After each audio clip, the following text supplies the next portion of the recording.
Hello, everyone, and welcome to the latest live episode of Vox Vomitus. I am your host, Jennifer Ann Gordon, the author of the Kindle Award-winning novel Beautiful, Frightening, and Silent, as well as Pretty Ugly and the recently released The Japanese Box and Other Stories.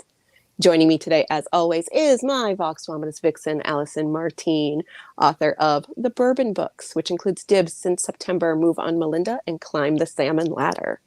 Joining us today is one of our Vox Vomitus favorites, David R. Slayton, here to talk about his new book, which we've already read, even though it hasn't come out yet. So we feel really important right now. Dark Moon, Shallow Sea. David R. Slayton, welcome back to Vox Vomitus. Thank you for having me. I really appreciate it. Do you? I'm like, why? Well, because you're great. It's fun. We always have fun. We do have fun. So, David, for people who have not seen you appear on Allison's show To the Moon, Allison, or your previous appearance on Vox Vomitus, tell our viewers and listeners a little bit about yourself, and then we'll start talking about Dark Moon, Shallow Sea. Sure. So I'm David R. Slayton. I'm the author of Dark Moon, Shallow Sea, out on October 31st this year. Perfect release date for this dark fantasy with ghosts and dead gods and pirates, because I love those. I'm also write urban fantasy. So you can see behind me, I have my Adam Binder series, which starts with White Trash Warlock, and that is currently a completed trilogy. It's also out in French, which I think is really fun. And Yeah, that's all I got. That's it. Baguette. It's also just got a very sexy cover because it does. Yeah, I will say, I'm sorry to interrupt you. French cover. I saw the French cover and I'm like, Adam Binder is even hotter than I thought he was going to be. Like the French made him really hot. Did they not understand? They didn't understand white trash and or trailer park. Well, it's very funny because they build the book as a romance, which it's not. It's urban fantasy, but they sell everything. A little bit in there. Yeah, it's got a love story. Like this, and you go, oh yeah, I see it. The reviews are funny because like, this isn't really a romance. I'm like, I don't know why they sold it as a romance, but people seem to like it. So, but yeah, I've got people reading it in French, which I think is the neatest thing ever. So that is really cool. Now I want to see I'm sure I've seen it at some point. Maybe I just thought it was more fan art because I've seen some fan art of Adam and Vic, and oh hell yeah, right? That's not how I pictured him either. I know, I'm like, whoa. They released books 2 and 3 are now out in a single volume. They combined Park Trickster and Deadbeat Druid, and that one's kind of the same concept, but the same model in green. And I don't have my paperback of it yet, but I'm waiting. God, I love it. All right, so continue. I'm sorry I hijacked with like, oh yeah, the French books are so hot. Well, it's actually really good. Adam. Perfect segue. So yeah, I write fantasy mostly, epic, urban, always diverse. My whole mission statement of why I write what I write is I grew up in Guthrie, Oklahoma, in a trailer in the woods, and I love fantasy and genre fiction, but I could never find people like me, particularly gay characters who were the heroes. So I essentially started writing because I couldn't find the books I wanted to read, and that's why I write what I write. I also have a short story out in the thriller anthology based on Michael Jackson's album, I Got Human Nature. And so I've been branching out lately into more contemporary stuff. And I have a gay, geeky rom-com on the Kiss app called To Catch a Geek. I love it. Oh my gosh. Yes. It's only on the Kiss app. I am all right. Kiss app at this time, by the way, but it's a lot of fun. So. No, and I love it because I was actually talking to a friend about like how is it when we have like all the female protagonists in fantasy, they're always these brunette women and they're all like interchangeable, and I'm like, as a brunette woman, I resemble that remark. And I'm going, how is it that anybody would have a problem with, at least for the brunette women, when we get gay male characters? Because she has a book coming out and it's 2 gay leads as well. I'm like, you get to ogle both of them. This is like a double win. Also, there's usually one you can kind of relate to. And if you can't put yourself in someone, oh, that's a male, I cannot possibly relate to them, then that's really imagination crisis there. And I feel bad for them because I love reading LGBTQ stuff. And I especially like the male stuff. And my sister said when I was a child, she said, I am a gay teenage boy. I think it was just because I listened to too much Erasure and she was tired of me. But I've never had a problem relating to those characters, and anybody's like, oh, well, that's not for me. Yeah, it is. Yeah, it is. Go read the book. It's for you. Well, I went through the same thing when I was reading The Color Purple back in college, and I was telling my classmates about it. I'm like, oh, I just read The Color Purple, and I really love this book. And one of my classmates was like, isn't that a black thing? I'm like, You're like, oh. Were you still in Oklahoma at the time? that explains a lot. And I'm this not one- trying to be like judgy at all, but This I one live was in the actually Northeast. in Texas, but That's not necessarily going to change things in that. yeah, it's a slightly different vibe. It depends but on where in Texas. But it was very Like- much a like, no, it's a human thing. Like, Yeah, I this was gonna story- say, this do they story not really understand the concept of the human condition or developing empathy by reading characters that are not always the same as you in their background, their upbringing, their sexuality, their gender, the color of their skin, their religion? Well, I feel like so, Allison, People. like, so you grew up mostly in California, which I think is just a little bit more open Sometimes we're better. than Like perhaps- Open Orange where. County. Depends on not where. necessarily. But again, like I love what you said, David, because you said it's a human thing. Mhm, But like I know I grew up in a very, very white, mhm, seemingly straight portion of the United States. mhm.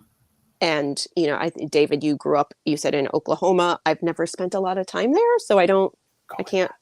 Yeah, I've I'm never like, been to Oklahoma at all, I don't think. I don't think I've been there. I I think think I I've would been rather in every than state that. around it.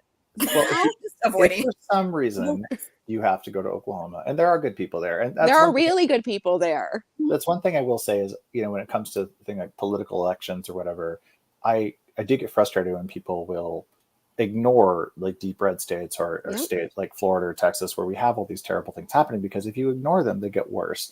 And there are good people there. I have lots of LGBTQ friends in Texas particularly, and I feel like there's a whole thing right now like, we'll just, you know, let Texas secede, abandon them, and I hate that. No. But- Yeah. If you have to go to Oklahoma for some reason, visit my hometown. Go to Guthrie. It was the state capital for like a minute and a half. Like a hot minute. 1 minute of fame. That's all you get. But it's beautiful. It has some great ghost stories. One of the most haunted places in the United States is there. It's actually Perfect. I'm like, Jennifer sold right there. Yeah. And I'm it's a like, you wedding had me venue? at the most I'm like, I'm already like booking my trip. It's like it's a that's where you B&B. want You to can play. stay there. And Oh my God. You can sleep. so I put a lot of those details into the Adam series. So if you want to know a little bit more about Guthrie, there's a plug. Read my books.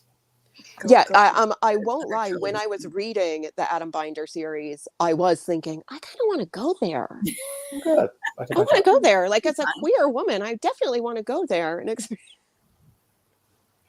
Well, and the thing you were saying, like, don't ignore the states that are deep red. And it's like, yeah, because there are people there who we need to make sure don't get the brunt of that. And my sister lives there, her family is there. I worry about my nieces growing up there, and you know, they are biracial and they're in a part that's kind of blue. But again, if something happens to the whole state politically, one little pocket of blue isn't going to suddenly be exempt from that. So I worry about that, and I worry about Florida for tons of reasons. But again, we have people who we love there, and we don't want to just be like, can we just cut them off and let them float into the ocean? I know people used to say that to us about California, and like, the big quake's going to come and we're just going to float off, and we're like, I believed that for most of my growing up years. that we were that an you were island. going to fall off We the might. country. We could. I mean, the big one, San Andreas, just cut us all off, and then we're just like, we're a bigger Catalina. We'd probably roll with it and be fine with us. I just had like I think a really bad school system, so they told us it was like definitely happening by the mid 90s. California You went wouldn't to a Catholic exist. school, and they're like, those Californians, look what they did. But okay, so David, I'm going to take this is the worst segue I've ever done. California falling off sounds like some kind of climate catastrophe. And as we start with the climate catastrophe that happens, and is it Versine? Am I bungling these names you've made up? Because No, Versine is perfect. Versine. Is that how to say it? Thank God. Versine. okay, because it took me a while to put together all the pieces of the fact that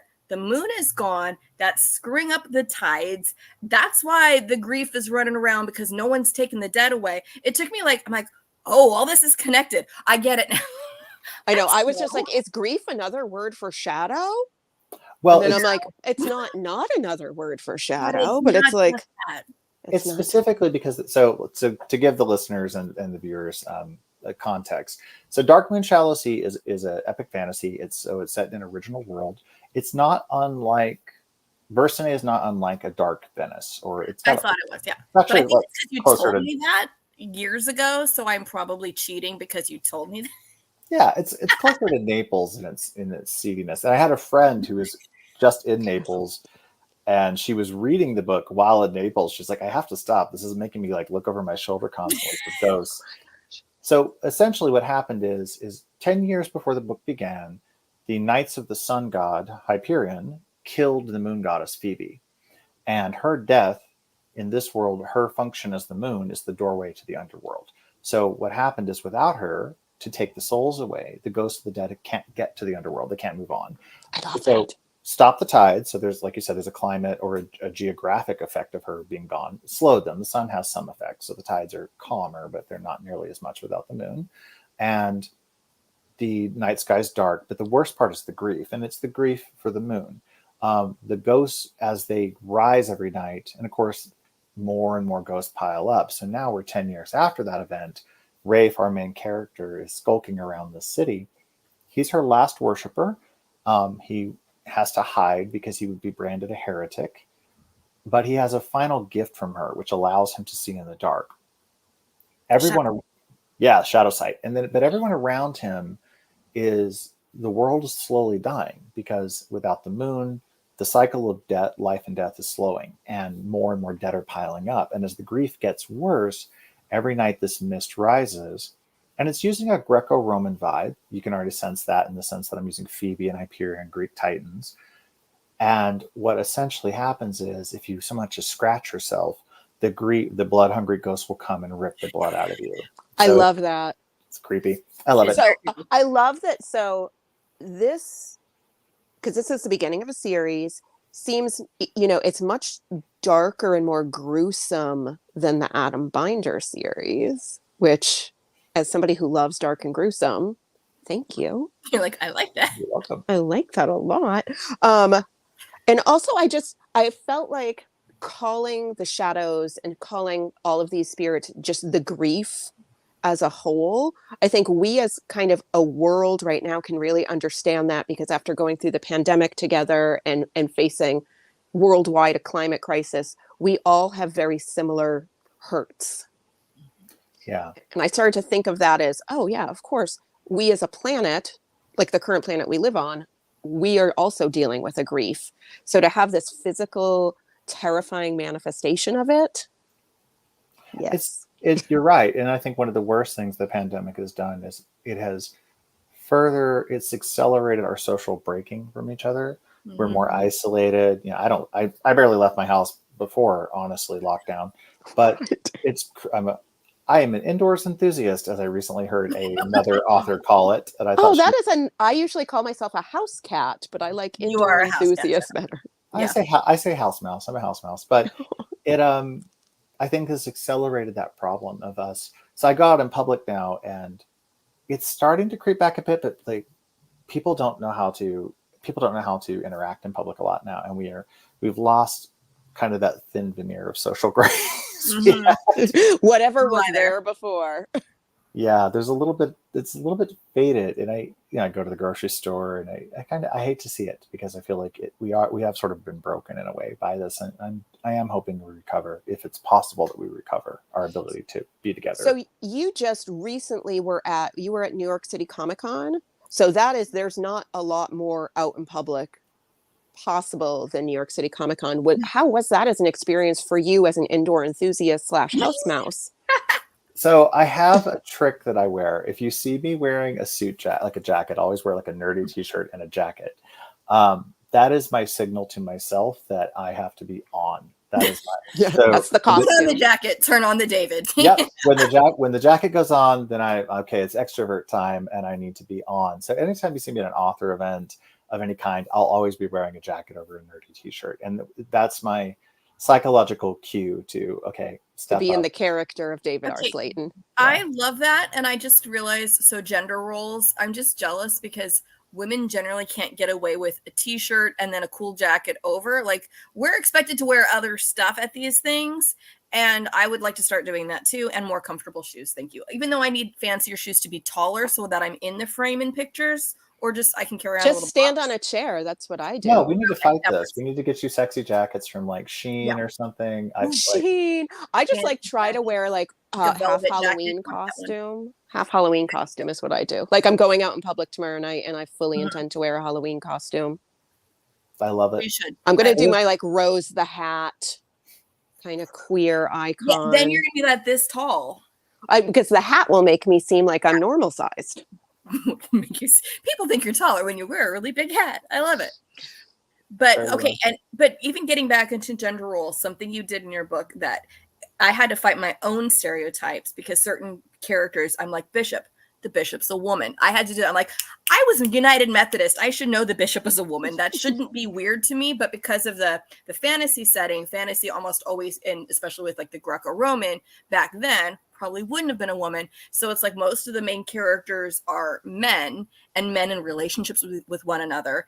And then some of the roles that you normally would see as men in a more typical fantasy are fulfilled by women. So my brain was constantly going, oh yeah, that's a girl. That's a girl. Okay. Yeah. She's in charge. Go. I love her. Okay.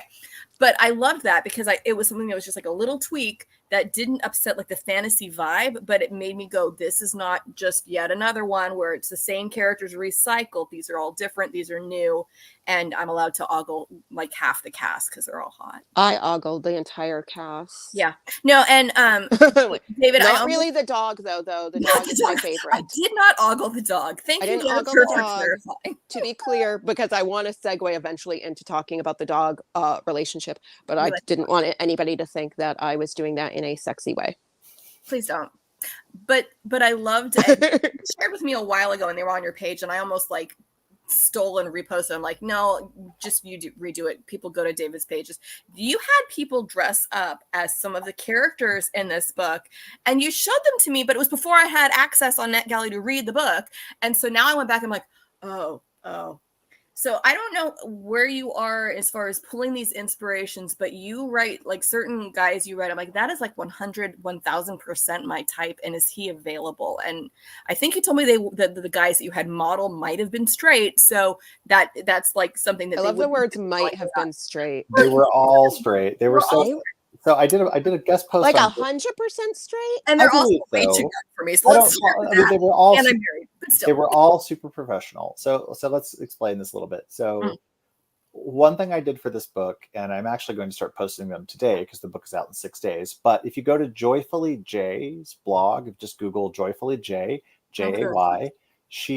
I did a post for her a couple of weeks ago about behind the scenes, and it's been long enough now. I think I can cross post it on my site, but she's got a lot of the pics there, and we just talked about the whole process and the pictures. So to promote Dark Moon Shallow Sea, one of the things I really wanted to do was see if I could bring it to life. And I've had these characters in my head for so long. It felt like taking my sons to the park. It was the weirdest vibe. So first thing I did was find a cosplay photographer, Stephanie Tyson of Lost Stars Imaging. She does a lot of the photography for Denver's Fan Expo, and she's fantastic. So I reached out to her and said, hey, I want to do this thing. It's kind of crazy. What do you think? She's like, yeah, we can do it. And it's like, and so we aligned, where do you want to shoot? And Jennifer will particularly love this. I chose Haunted Abandoned Mansion. Haunted park that used to be a cemetery where lots of the bodies were left behind. Of course they were. It's too much work to take them up. So it's a park, but it used to be a cemetery. And do people know this? Are yes. there like tombstones? That's why you go. Oh, well, absolutely. I just want to make sure like the family is aware and they're not picnicking on somebody's grandma and are like, maybe this was disrespectful. We should have done something else. Well, it's mostly hippies now, but it's Denver's Cheeseman Park, and it actually abuts to our Botanic Gardens. So every time the Botanic Gardens like builds a new structure or does anything, they have to get remains identified and removed. So what happened was, my gosh, what a great job! I know it shows up in White Trash Warlock, but if you ever come to Denver, I'll show you. I just thought that was fictional. Nope, totally true. Because I thought at that moment when I read it in White Trash Warlock, I was like, that is the job that I would love to have. Nope, totally. I said it to my husband. I'm like, if I ever have to get a day job, it should be this. And he's like, I think you probably need what? You need some like forensic science background. You I went know. to school for theater. We're not qualified for this job, Jennifer. My clown classes won't be Don't like, qualify. They the don't cut it. bones are. My No. friend Megan's a forensic scientist, and she's an amazing person to talk to, but terrible to have lunch with because she has no gross filter. But Love it. Cheeseman has this pavilion. It's where they used to have the rows of the urns, and the pavilion is classic Greek structure with the pillars, and so it's chipped and aged, so it was perfect. So Stephanie and I chose that for the site, and then all I had to do was find some guys and costumes. So I reached out to my I like friend. that guys was first and costumes was second. Well, I needed their sizes. So Yeah, it's not like Greg Brady when he became Johnny Bravo. He just fit the suit already. You had to go the opposite way. exactly. So I Yes. used to work for a store here in the Denver area that did charity fashion shows, and I remembered we had Wilhelmina Denver modeling. So I reached out to them and said, "This is what I'm looking for," and they were great. Cassie sent me over like 20 different dudes, and she's like, "How are these?" And I chose the 3 dudes I wanted, and we got them as available. And it was Jake, and Dominic, and they were all Jake, and Dominic is so literally a great title for a rom-com. They were though so Jake, and Dominic. They showed up. And then I found a stylist friend, Angela at Indy 6, who's local. And so she's like, "What do you want?" I'm like, "I need you to like," she got it right away. She's like, cinnamon roll, sunshine boy, wet and kind of dirty thief boy, and then sleeping beauty. I'm like, exactly.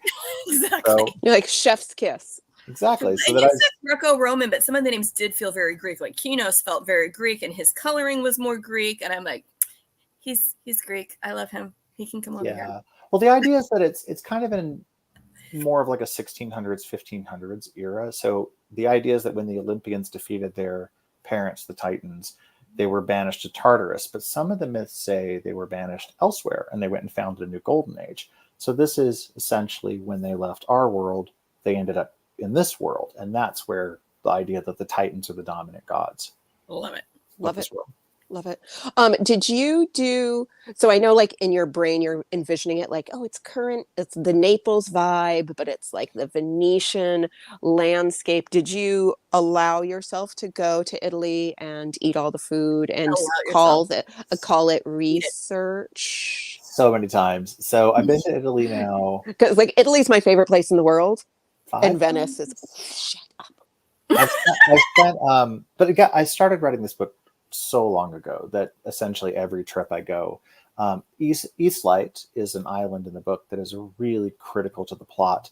And East Light is actually largely based on Paestum, which is not too far from Sorrento, which is an old Greek colony that was lost and rediscovered in the 1800s, where somebody's like, "Oh, we saw these columns in a swamp," and that's how the columns in a swamp.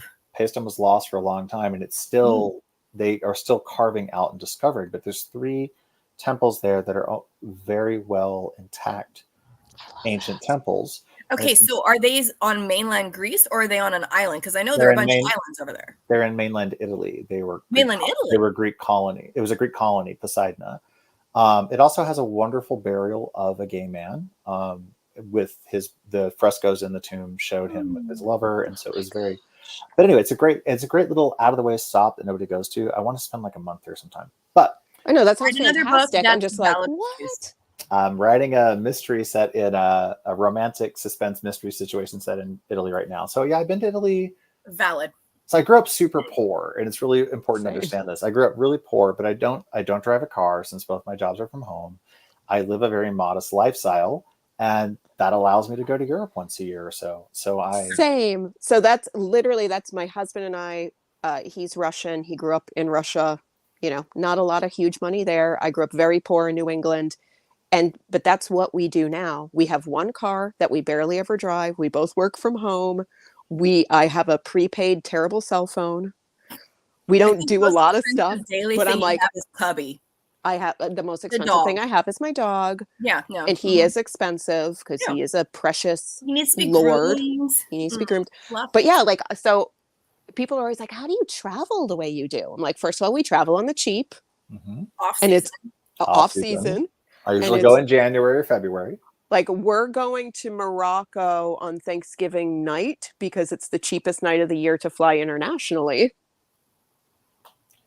We're adding we're going to be pet free in a few years, sadly, and when that Oh. comes, we'll probably do the same. We'll spend a lot of our holidays abroad. Yeah. But yeah, I've spent probably a total of, I was just in Greece in May, and my friend Helen met me from Ireland, and 2 fantasy writers in Greece. I just did a whole blog post about this on my website. No, that just gave me chills. It was That's amazing. We went to all the obscure stuff. Like, I drove her all over Greece, and we went to all the cool stuff like Delphi, but we went to Eleusis, we went to Dodonai, we went to places that people don't go to. We went to the Temple of Nemesis in Rhamnos, which was the coolest thing. I'm sorry, that just sounds like a Star Trek title. Like, I know, but it's the goddess of vengeance. Nemesis with the Romulans? What? Their patron goddess was the goddess of vengeance. I love it. They were. So- there was a Oh whole my town there, gosh. and it was me. There's a hotel there? No, a whole town. The whole Oh, ancient I was town like- is there. You have to hike down to it. It's a lot of work. But it was hike. me, Helen, and the people who guard the site, like the gatekeepers and stuff. And that was it. There were no other. We had the whole thing to ourselves. It was amazing. Love it. Love it. So I know we just went on this whole like travel thing No, where I'm like, the- let's the talk about travel thing, travel for I'm like, let's get back to the book, because otherwise I'm just gonna be like counting the years until my children are out of the house and I can actually do that kind of stuff, and going, when are my children actually going to be actually gone? And that's another question entirely. And I was talking about some of the vibe and stuff. So we got the sun and the moon, and I was joking beforehand. I made lemon moon cookies because they are referenced in the book, and Jennifer has her sun Leo medallion. you can't see it, but it is here. And you have like the 2 sides, and then people finding commonality among things where you think you should be totally different, because one is like literally their opposite, sun and moon, starting with one who's like, hi, I'm an outcast because my entire religion has been outlawed and that's death for me. And another one who's an outcast because he's like, hi, I'm here mostly because they were trying to get rid of me, so they sent me on this adventure that probably isn't going to go well for me. And yet I love both of them. And so where were your inspirations for these characters? And is one of the names, and I don't want to make this a spoiler, but is one of the names, does it have another origin that is not Greco-Roman or anything like that, possibly Gaelic, Welsh, maybe? All of the names are either double meanings. I should say most of the names. The major names are either double meaning. Is Seth Meyers? No. Oh, no. Not even a little. I know, but I went to high school with Seth Meyers, and I'm just like, fun. well, he's the most famous Seth I know. Seth is named Seth because of the Egyptian god Set, and the Egyptian god Set is interesting because he, like many gods, his story as we think of him, he's now like the big villain. He's the darkness that he killed his brother Osiris. Right. Set was originally a good guy, and he was the Black Sun. His job was to ride at the front of Ra's boat, the sun's boat, every night when it descended into the underworld, and he held a flail in one hand and I think it was a sword in the other. I'm a little rusty. It's been a while since I did the research. About a war hammer.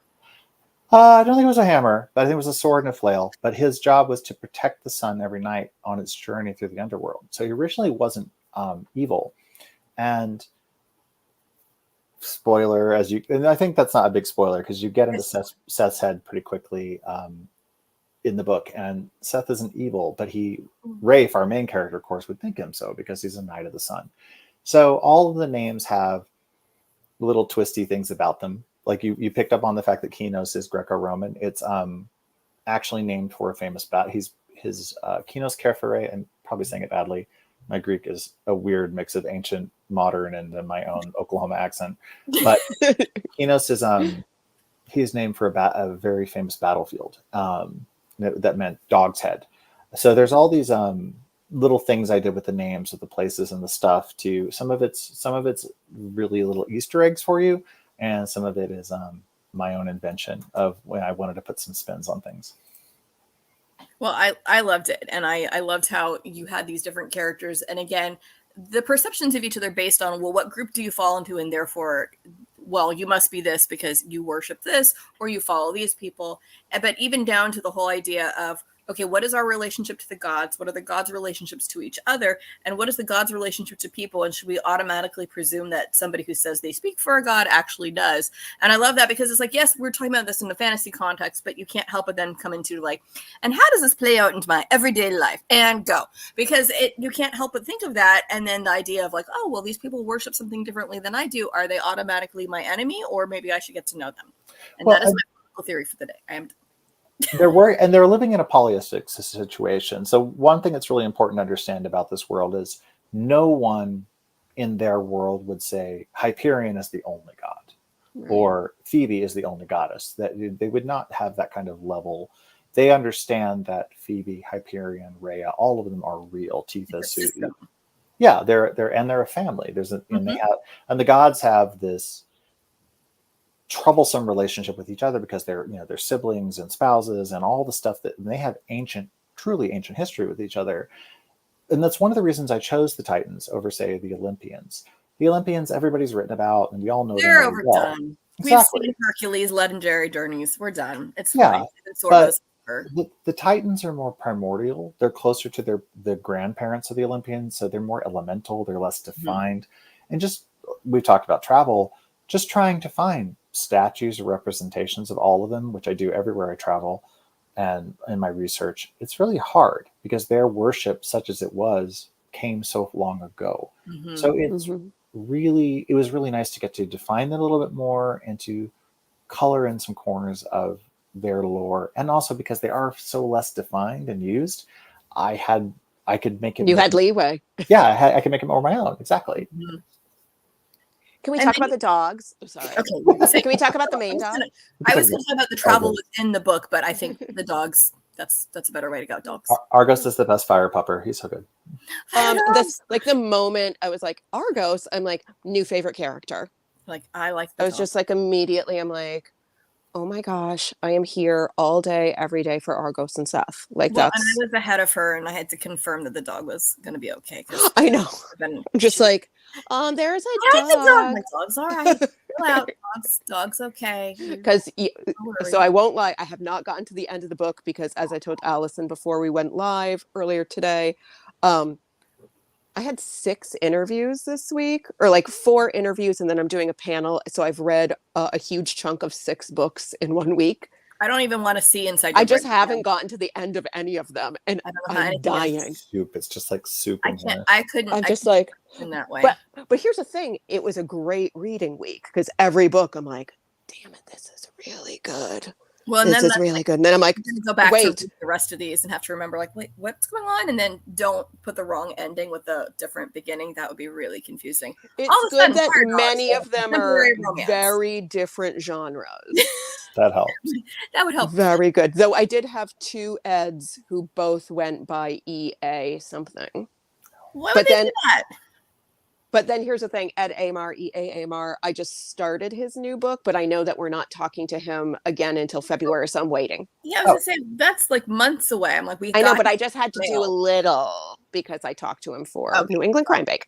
You got time to finish mine then. You're good. I'm like, it's fine.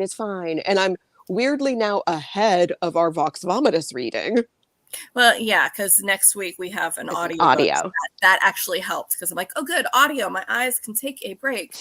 But with Dark Moon, Shallow Sea, is it a series? Like, I mean, it feels like it could be, but we haven't actually. Oh, is it officially a series? I just started so calling. Funny. So this is so funny. I sold it as a standalone. I have. So I love this book, but I never will write you cliffhangers or leave too. Because that's mean. Exactly, unless I know I have the sequel. So like I ended Trailer Park Trickster on a cliffhanger because I knew Deadbeat Druid would just be out a year later and it would keep the people from burning my house down with me in it. We don't know where you live exactly. It's easy to find. The internet is just terrible. But it was not that I've looked. She's like got a map. I know. I'm like, don't look behind this curtain. It's just a map and like it's just a map of where David lives. Hilarious. So, but with Dark Moon, I wrote it as a standalone. I absolutely would love to continue it as a trilogy or beyond. But sorry, I was like, It's funny because I put together treatments for books 2 and 3. So far, they've only bought the one. So Blackstone, my publisher, who's awesome, has bought the one. But they are telling people, like, they're like, this is the start of a new series. So they're like so I think I read a press release that said the start of a new series by David R. Slayton, and I was like, hell yeah. And then I'm like, does David know that? Yeah, but it didn't have like a name. So when I was doing things for social media, I wanted to put like, it's the this series. And I'm like, it doesn't have a name. So it's the Gods of Night and Day. There we go. Okay, we'll see. Right. I'm gonna put that. Yeah, I've got the title for book 2. I've got synopsises and pitches for books 2 and 3. And it really just depends on sales, to be completely honest. We're just like waiting, and it's not even out until next week, but it's already doing really well on Goodreads. Yeah, people are excited. People are loving it. I'm really happy. It's also just freaking gorgeous. It's got a map. It's got everything I've ever wanted. It's got this beautiful blue page. I can't get over. We as authors are very easy to please when we're like, there's a map and look, it's blue. Gorgeous interior art. Sarah Riesinger, and then like there's 4 chunks in the book. Oh, there's the map. Yeah, there's 4 chunks in the book. And so I was reading it on NetGalley, and I could see that like this part. So I had to like go back to see what it actually said on each one to see what each of them meant, because it was cutting them off and wouldn't let me see them. So. And she's pretty naked. She's black leather. I love a good naked book. She seems shiny and naked. Yeah, it's a black leather effect with blue marbling. Oh, and then every chapter, if it's Rafe, it has a moon. Yeah. And if it's Seth, it has a sun pattern. So.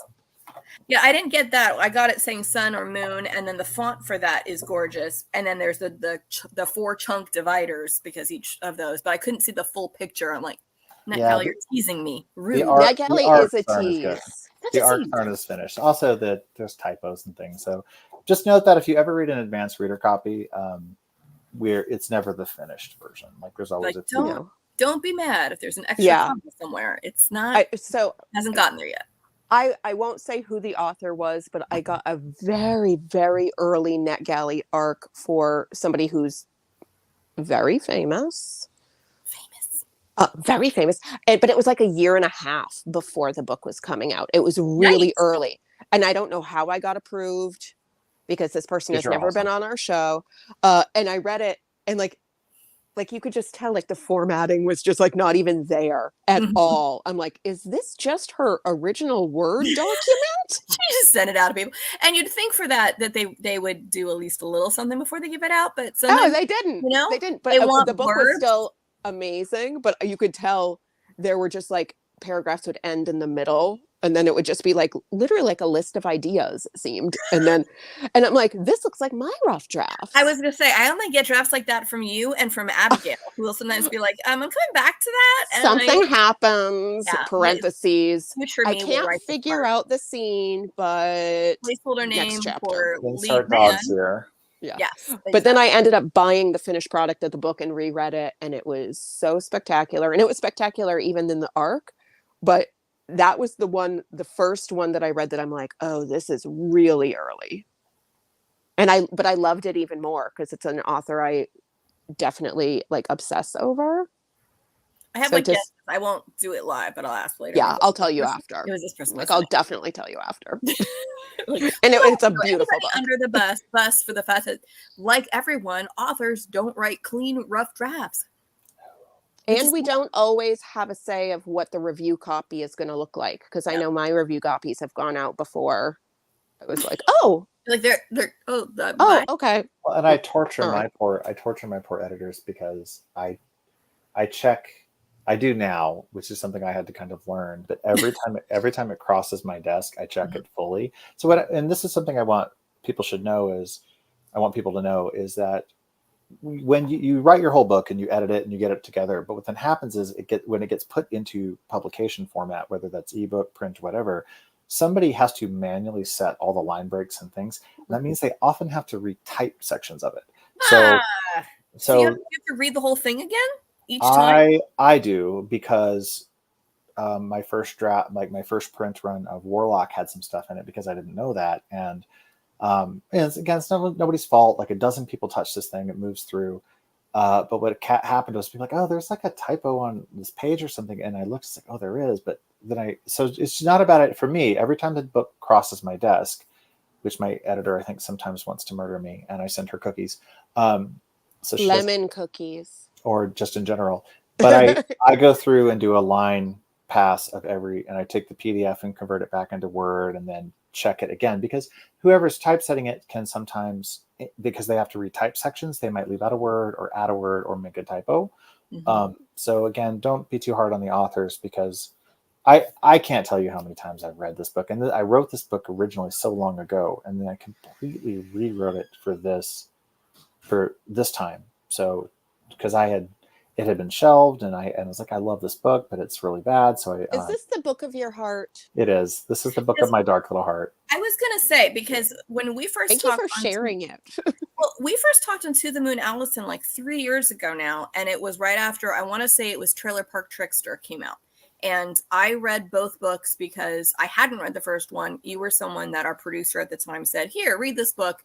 And I'm like, oh, it's a second book. I should probably read the first one. And I fell in love with it. And I saw your picture. I'm like, oh my God, it looks like Ewan McGregor. I'm going to be completely useless. And I told you that. And you're like, I love Ewan McGregor. I'm like, me too. Oh my God, I've never looked at you like Ewan McGregor. And now that's all I'm going to see. It's Damn it. I'm going to blush and go hide now. It was the first picture that we had for him. I'm like, that one looks like Ewan McGregor. And now I see him enough that I see David, and I don't just see like it's Ewan McGregor. And he's never done hello there, which really helps me not do that. But anyway, we talked for like an hour after the show was over, and you told me about like, this is like the book of my heart, and it's not out yet. And it just was so encouraging, because that sometimes happens where the first thing that comes out isn't the thing that you really are just marinating over for years and want to have come out. And so I'm so glad that this one finally did come out, because you also, for a while there, you were just like taking up entire shelf space on Publishers Weekly with all your book announcements, because you had like Rogue Community College and you had this one coming out, and this was after the Adam Binder trilogy, and Blackstone just they started throwing money at you like playing cards, and just said, take all of our money and do all that. Take all of our money, do whatever you want. They're amazing. But I'm glad that Blackstone's taken all this stuff, partially because they do, like, I love them for their audiobooks as well, but they do such an amazing job. And they obviously put a lot of work into a beautiful final product with everything there. And I know, some places do, and some places are like, it's a book, there are words, just go read them. And they're like, no, this is beautiful, and it shows the value of everything in it, and it's a great experience to have. So it's one that I know I need to get a final copy of it, because, NetGalley. Well, thank you, NetGalley, for my copy, but still. Yeah, thank you, NetGalley, for our copies, but I'm definitely buying like a version of this because I need it in my hands. I need to see the pretty blue page. There's a few more words too. I literally took it to 100. So this is thin for epic fantasy. It's only 100,000 words, but it is almost exactly 100,000 words. Like, it's the perfect length for me for epic fantasy, because I won't lie. Sometimes I see the epic fantasies and I just think my ADHD will never allow me to read this. Like, I can somehow read 1,000 pages of horror, but if it's epic fantasy, I'm like bored. It's the travelogue. I get very bored by the travelogue. Like, I'm on the 8th day of his 8th year. There was a tree on the side of the road that had 8 branches on it. I know. And then like maybe too much history when it's like the father. I am the 3rd son of the 8th brother of the, and I'm like, the beginning of the Terry Pratchett, the 8th son of the 8th son, and then you get a sorcerer and the wizard with 2 Z's, and it's Rincewind. Sorry, but the whole idea of, that's one of the things I love about Blackstone is the audios are great. So when you do get the longer ones, I can do a longer book if I can just keep listening, because I just finished a 32-hour book, and that one I just did because I wanted to, because I'm crazy.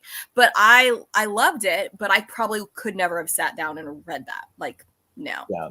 I do a lot of audio, and it's funny because when Blackstone published me, I was super excited because I'm like, oh my gosh, I love Blackstone, because I do mostly audiobooks. And Michael David Axtell, who read the Adam series for me and got to read the thriller short story, is also reading Dark Moon. So it's he is. And it's one narrator? One narrator, just Michael. Does he sound different for the different guys? He does it good. Well, I haven't heard it yet, so I don't get to hear it till you do. So on the 31st, my partner and I take the day off work and we drive to all the Barnes and Nobles and local bookstores and sign stock and give away swag to the booksellers.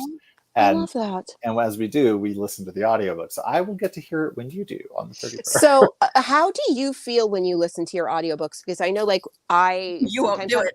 I can't. I can get like two, and you have to you have to do it to approve it. But then But that's but- good. Click. Don't. it's good. I It don't. seems fine. though. I don't. It seems The fun. I producers- have like panic attacks. My husband is always like, I want to listen to your book in the car. And I'm like, please do not ever do that when I'm in the car, because I will start crying. You'll jump out the door. You I'll have to jump think out of it the- as a different. It's like a movie, right? If my Yeah. stuff ever became a movie or a TV show, there's going to be things. You know, you have to like really just like meditate and medicate and then float out of your body. No, it's just And it's just a let it different it's a happen. different format. It's a different presentation, and you just for me, I love it. I love audiobooks. Yeah, Michael does a great job, and his wife Meredith does the direction, and Brian at Blackstone, I think it's Brian, does all the production on that side. And it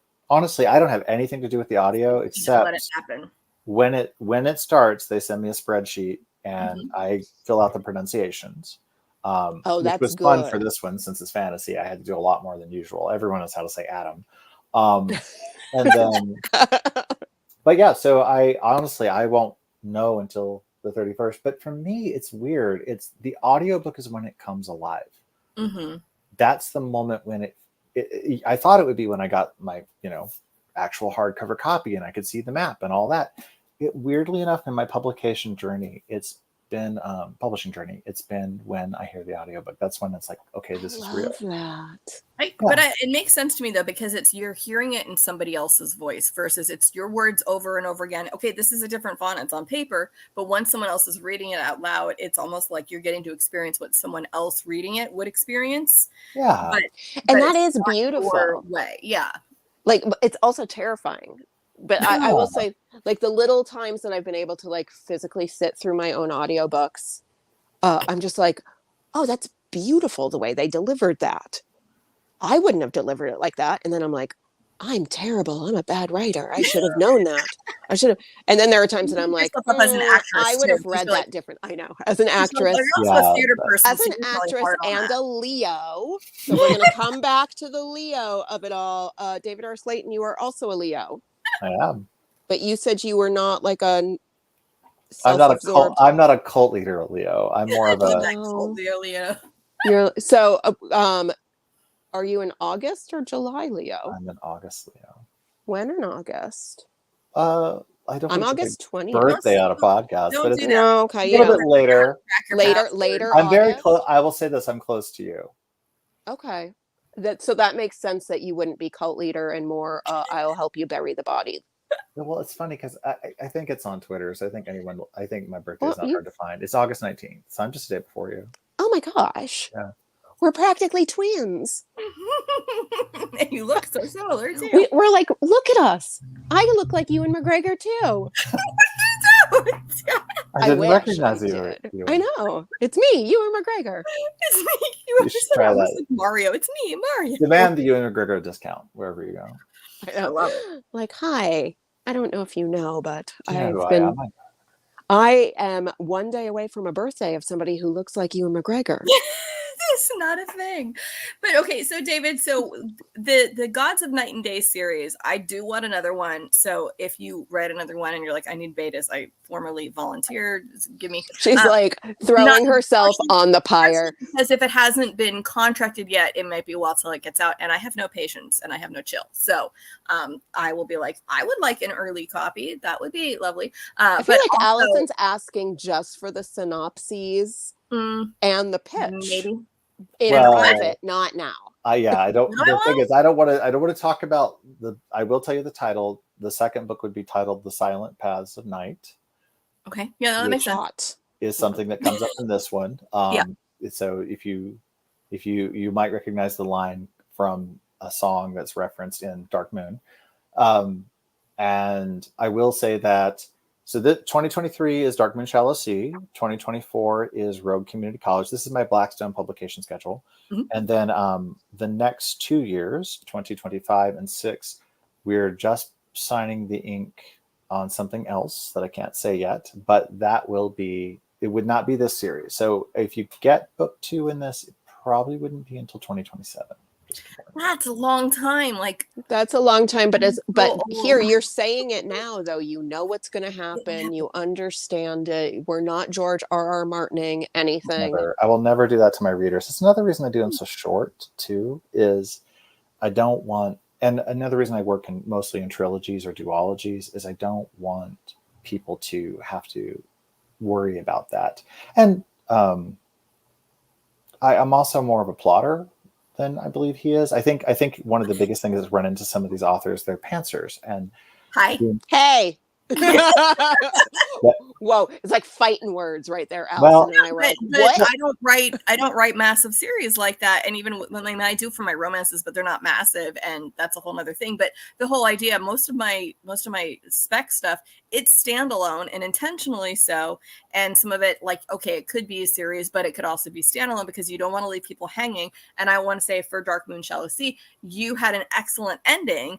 And I was like, you leave it open that there could be more stuff going on. Like, you didn't implode the entire world and kill off everybody, which means there could be sequels. But since it didn't say, book 1 in that, I didn't know. So it was. Yeah, it's I sold it as a standalone. I talk about it like it's a standalone, but as it's gone out there, Blackstone's super excited about it. They've been so incredible. They're doing all this great TikTok stuff on it. Where's my contract, sir? Well, they're I have no complaints. Trust me. They're I'm very happy with everything they're doing for me. And well, we're cheering you on for that ink. And when you say there's gonna be ink, and I'm like, you're getting a tattoo, but you meant contracts, and that's. I'm there for both contracts or tattoo stuff for you, David. The full gallery is not on display today, I'm afraid. So okay, well, I mean, that's would be like Vox Vomitus After Dark, where we're just like, any hoops.